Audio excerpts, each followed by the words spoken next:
Assalamualaikum warahmatullahi wabarakatuh. Kembali lagi bersama saya Ardi.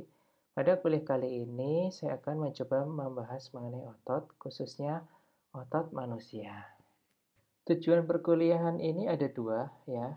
Yang pertama, mahasiswa mampu memahami fungsi dan struktur dari otot manusia. Lalu tujuan yang kedua adalah mahasiswa mampu memahami bagaimana otot menghasilkan gaya dan torsi. Referensi utama dari perkuliahan ini saya ambil dari 3 buku. Buku yang pertama adalah Engineering Physiology karangan Krumer dan kawan-kawan. Lalu buku yang kedua adalah Kinesiology of the Musculoskeletal System karangan Newman. Dan yang terakhir adalah Biomechanical Basis of Human Movement karangan Hamill. Jaringan otot dapat berupa otot lurik ataupun otot halus. Untuk otot lurik sendiri dibagi menjadi dua, yaitu otot rangka dan otot jantung. Baik otot jantung dan otot halus berjalan di bawah sistem syaraf otonom. Oleh karena itu, otot jantung dan otot halus bekerja secara tidak sadar. Di sisi lain, otot rangka merupakan otot yang bekerja di bawah kendali kesadaran manusia. Pembahasan pada beberapa slide selanjutnya hanya akan berfokus pada otot rangka. Selanjutnya, saya akan mencoba menjelaskan mengenai fungsi dari otot, ya. Yang pertama, manusia bisa bergerak karena adanya kontraksi dari otot-otot yang menyusun tubuh manusia. Oleh karena itu, fungsi pertama dari otot adalah menghasilkan gerakan. Lalu yang kedua, manusia bisa misalnya berdiri dalam waktu yang lama atau duduk dalam waktu yang lama. Itu juga karena adanya kontraksi dari otot-otot yang menyusun tubuh manusia. Oleh karena itu, fungsi kedua dari otot adalah mempertahankan postur dan posisi. Lalu untuk fungsi ketiga dari otot adalah menyetabilkan persendian yang ada di tubuh manusia. Pada pembahasan selanjutnya, saya akan mencoba menjelaskan mengenai struktur dari otot manusia. Hal pertama yang dapat kita lakukan untuk melihat struktur otot manusia adalah memahami mengenai arsitektur dari otot tersebut. Arsitektur dari otot manusia setidaknya dapat dilihat dari dua atribut, ya. Atribut yang pertama adalah penampang melintang fisiologis dari otot, ya, atau dalam bahasa Inggris kita sebut physiological cross sectional area atau PCSA. Lalu yang kedua adalah sudut penasi atau penation angle. Untuk atribut arsitektur otot yang pertama, yaitu PCSA atau Physiologic Cross-Sectional Area, dapat didefinisikan sebagai jumlah serat dari penampang melintang suatu otot. Namun demikian, penampang melintang suatu otot itu harus diukur tegak lurus terhadap arah serat suatu otot tersebut. Salah satu contohnya seperti ini, ya. Kalau kita melihat otot bicep, itu kan arah seratnya itu kan vertikal, ya, dari atas ke bawah atau dari bawah ke atas. Maka ketika kita ingin mengukur PCSA-nya, itu diukurnya juga secara tegak lurus, dalam artian di sini secara horizontal, ya, secara horizontal. Nah, apabila arah seratnya itu tidak secara vertikal, ya, tidak secara dari atas ke bawah atau bawah ke atas, seperti salah satu otot di paha ini, ya, dia kan agak miring, ya, arah seratnya. Maka PCSA-nya pun harus diukur secara miring, ya. Nah, PCSA ini proporsional terhadap jumlah gaya yang dihasilkan. Oleh karena itu, ya, semakin lebar suatu otot, ya, di mana PCSA-nya semakin besar, maka kemungkinan gaya yang dihasilkan atau potensial gaya yang dihasilkan itu dapat semakin besar juga. Atribut arsitektur otot yang kedua yaitu disebut dengan penation angle. Penation angle merupakan sudut yang dibentuk dari arah dari serah otot dengan arah dari tendon, ya. Apabila tendonnya ini boleh dikatakan vertikal, ya, arahnya secara vertikal, dan arah serat ototnya itu agak miring seperti ini, maka sudut yang dibentuk dari dua garis ini lah yang dinamakan dengan penation angle. Jika suatu serat otot itu sejajar dengan arah tendonnya, ya seperti pada dua gambar di sini, maka boleh dikatakan penation angle-nya itu sama dengan 0 ya, karena dia sejajar ya. Jadi tendonnya itu vertikal, lalu seratnya itu juga vertikal. Nah, untuk otot-otot dengan penation angle 0 itu boleh dikatakan semua gaya yang dihasilkan di dalam otot ini itu dapat ditransfer secara sempurna ke tendon. Selanjutnya, apabila sudut penasi atau penation angle-nya itu lebih dari 0, seperti gambar di samping ini, di mana contohnya misalnya arah tendonnya itu miring ke kiri, lalu arah serat ototnya itu miring ke kanan, maka boleh dikatakan karena sudut penasi itu lebih tinggi, maka jumlah gaya yang ditransfer ke tendon itu boleh dikatakan lebih kecil ya dibandingkan jika sudut penasinya itu 0. Nah, jumlah gaya yang ditransfer itu berbanding lurus dengan nilai kosinus dari penation angle yang ada. Jadi misalnya di sini ya, sudut penasinya itu 30%, maksud saya 30 derajat, maka gaya yang ditransfer ya dari otot ke tendon itu sekitar 86%.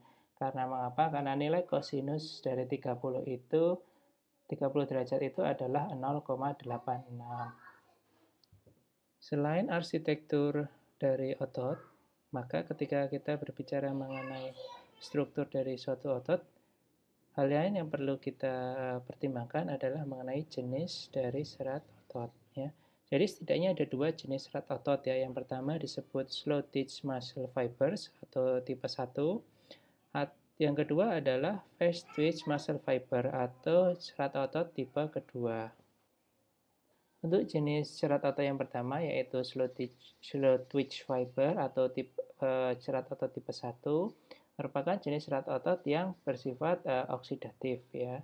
Bersifat oksidatif di sini berarti bahwa untuk menghasilkan energi ya yang membuat otot tersebut mampu berkontraksi, maka proses menghasilkan energinya itu perlu melibatkan oksigen atau aerobic respiration.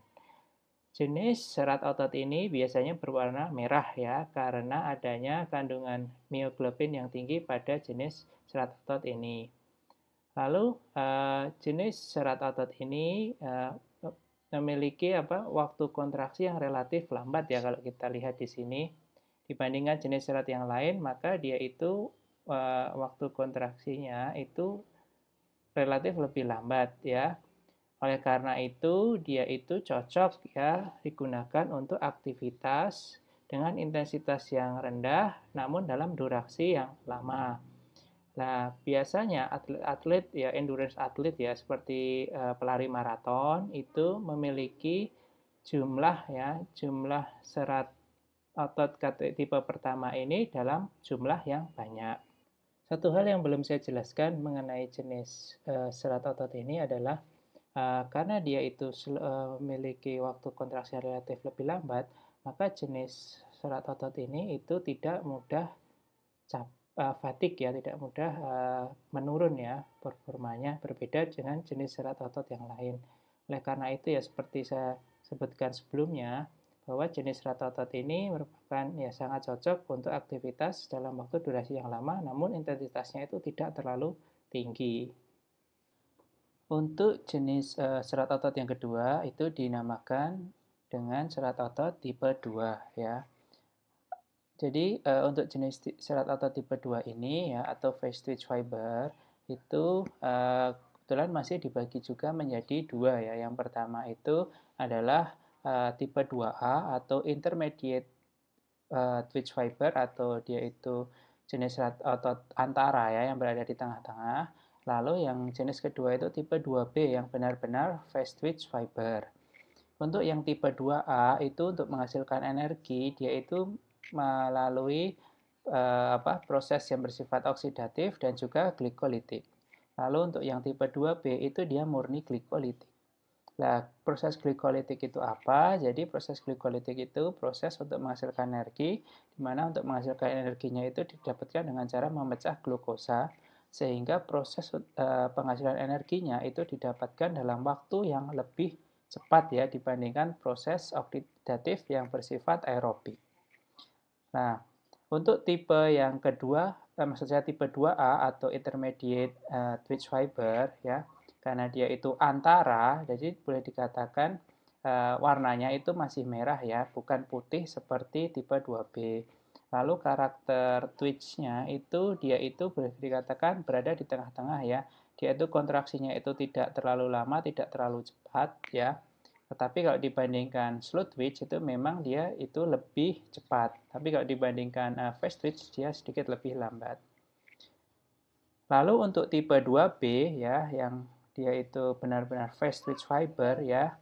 Jadi dia yang pertama warnanya putih ya, warnanya putih. Lalu yang kedua karakter twitch-nya itu dia itu bisa menghasilkan energi dalam waktu yang sangat cepat ya. Jadi dia sangat cepat, namun dia ngedropnya juga sangat cepat ya, fatigue-nya itu sangat cepat. Oleh karena itu, jenis serat otot ini banyak ditemukan pada atlet-atlet yang memiliki kebutuhan energi dalam waktu yang cepat, namun bukan dalam waktu yang lama. Contohnya atlet angkat berat. Ya. Selanjutnya, apabila kita ingin melihat struktur otot ya secara gambar besar, maka kurang lebih ilustrasinya adalah dapat dilihat pada gambar berikut. Ya. Jadi yang pertama, hampir setiap otot, hampir semua otot yang ada di tubuh manusia itu terkoneksikan dengan tulang itu melalui jaringan ikat yang bernama dengan tendon. Nah, di dalam otot itu nantinya ya akan ada gabungan dari beberapa serat otot yang dinamakan dengan fascicles.